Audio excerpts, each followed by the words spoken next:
Assalamualaikum warahmatullahi wabarakatuh. Hi everyone, I am Tiara Maulalsari and my friends Rafika Syamalana and Elias Tutik. We would like to explain about a learner-centered approach. A learner-centered approach is an approach that focuses on students on the learning process. It means students will be responsible for the learning process, while the teacher's role will change from providing information to being facilitators of learning. In this way, teachers do less telling and students do more discovering. In implementing a learner-centered approach, students are expected to be active and independent participants in the learning process, who are responsible and take the initiative to recognize their learning needs, find sources of information to answer their needs, build and present their knowledge based on the needs and sources they find. Within certain limits, students can choose from themselves what they will learn. Next is about the learner-centered approach. There are three approaches. The first is active learning.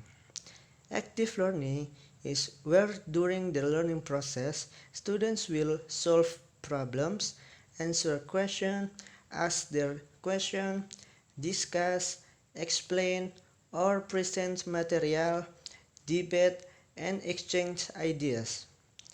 And the second is cooperative learning. It is where during the learning process, students will work in teams to solve problems and projects. And the last is inductive teaching and learning. It is where students will be given a problem and they will study material to solve the problem. There are some characteristics of learner-centered approach. First, engage students in the learning process. In learner-centered approach, students can develop their learning materials independently anywhere and anytime, not just in the class. Placing students as learning subjects, meaning that students play an active role in every learning process by finding and exploring learning materials themselves. Second, motivates students by giving them some control over the learning process. In learner-centered approach, students have the authority to determine what will be studied related to the existing material, including how it is delivered. Students can also provide ideas, criticism, and suggestions on the learning process. Students are no longer recipients of material, but they also participate in formulating, developing, and processing learning materials. Students can also convey their expectations of the learning process and measure their performance. Third, encourages students to reflect on what they are learning and how they are learning it. In a learner-centered approach, students will be given assignment components where students can reflect, analyze, and criticize what they learn and how they learn it.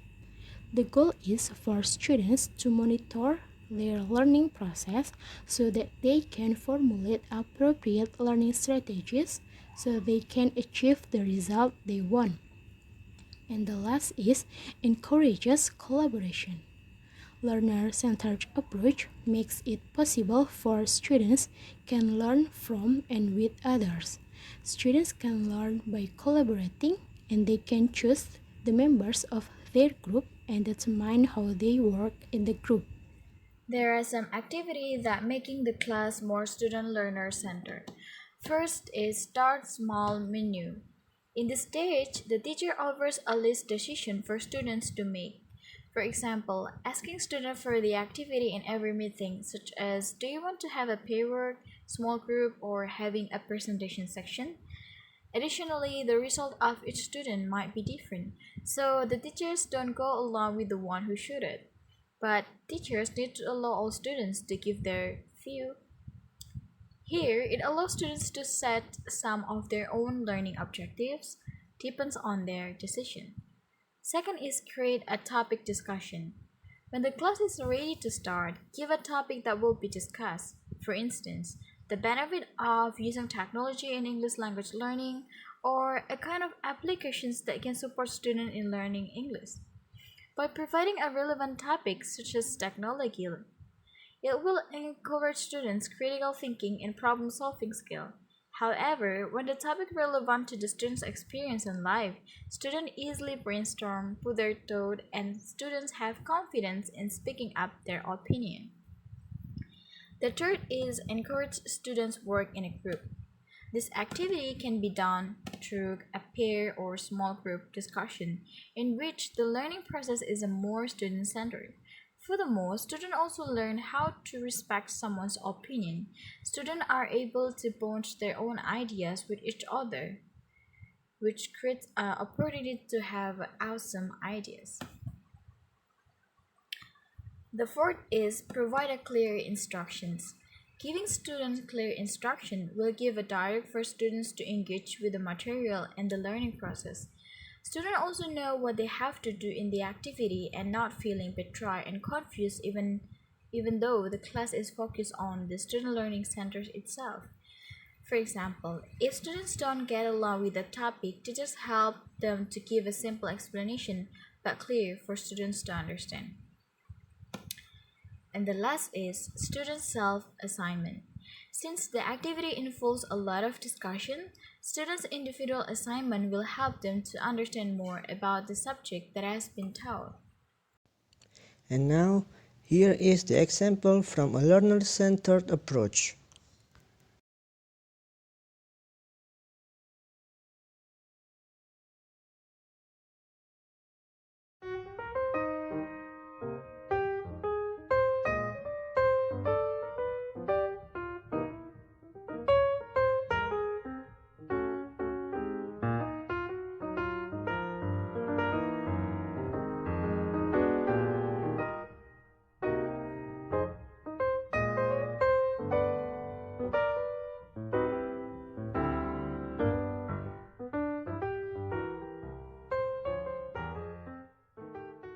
Beginning the day with a traditional read aloud at our classroom gathering place sets the tone for a day full of learning. Students are explicitly taught procedures for listening and responding to age-appropriate texts. From the point of view of who? Cadence? The wolf.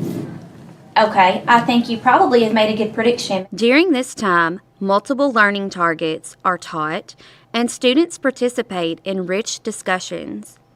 They learn to respond to others, question what they read, and how to effectively apply reading skills. This is when new games and centers are introduced, procedural issues are addressed, and misconceptions are corrected. It is an essential part of a student-centered educational model. Once we have completed our morning read aloud, students immediately know where to begin. Picture schedules are posted, routines are in place, and there is a seamless start to literacy block. Student spaces are organized, labeled, and centrally located. From day one, students are taught specific procedures for switching groups, cleaning up materials, and to listen for verbal cues. On average, each group will last 15 minutes. Students are alerted of group changes with the sound of a timer. Our instructional assistant works with leveled groups on specific reading skills. Shut.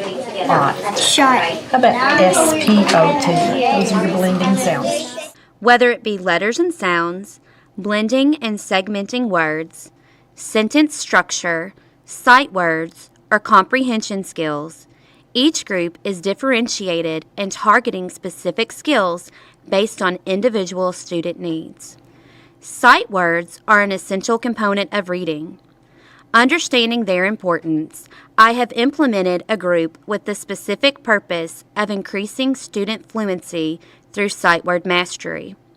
Students participate in a different game or activity each day to meet this need. Whether they are playing memory, matching picture cards to sentences, sorting, graphing, or searching pictures, the students are highly engaged.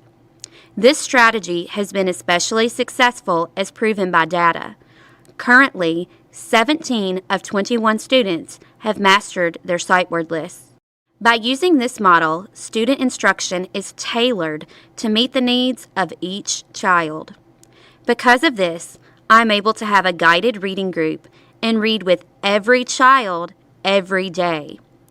I complete a running record with one child in each reading group, which allows me to track student progress more effectively. These fluid reading groups are built around the philosophy that students have different needs at different times. By keeping up-to-date data notebooks, I am able to make these changes as I see fit. During guided reading, students participate in in-depth instruction that focuses on specific learning targets that are directly related to their reading levels. While some work on approaching levels, others are working on kindergarten level, and many are working beyond. For summer, because you've been outside in summer and you know that it gets really hot. We all have schema for winter because here recently, what did it do? Snow. It snowed. Well, you know what? Students are given choice in their student choice group. Using a checklist, students choose which activity to complete on which day, and they are able to work at their own pace. Each checklist is personalized for the specific child and what they specifically need. The checklist includes self-selected reading, in which students read books they have chosen for their personal book boxes. Because they are choosing their own reading material, they are much more engaged and truly enjoy read-to-self time. Another student activity choice is Write the Room. Students practice writing their differentiated spelling words during this time and are measured on their comprehension of the words. Students also complete a writing activity. This activity is based upon student need and level. While some students are practicing writing word families, others are completing sentences, and some are writing their own paragraphs. The last component is differentiated QR lessons. Students use a tablet to scan the QR code, which takes them to a lesson that has been planned for them specifically. Whether they are working on learning letters and sounds, CVC words, or more complex word families, they truly enjoy this integration of technology. Student behavior is a great measure of success. Students are engaged and there are minimal behavior issues. Not to mention, this model is completely supported by data. On the winter MAP assessment, my classroom had 0% novice, and our class average was 6.4 points higher than the grade level goal. Common assessment data showed an astounding 95% distinguished. Not only is the proof in the numbers, but it is also in the attitude and experience of the students. Just remember, no matter the age, students can be empowered. It just requires an imagination and a willing teacher. Okay, that's all from us. Thank you for watching. See you.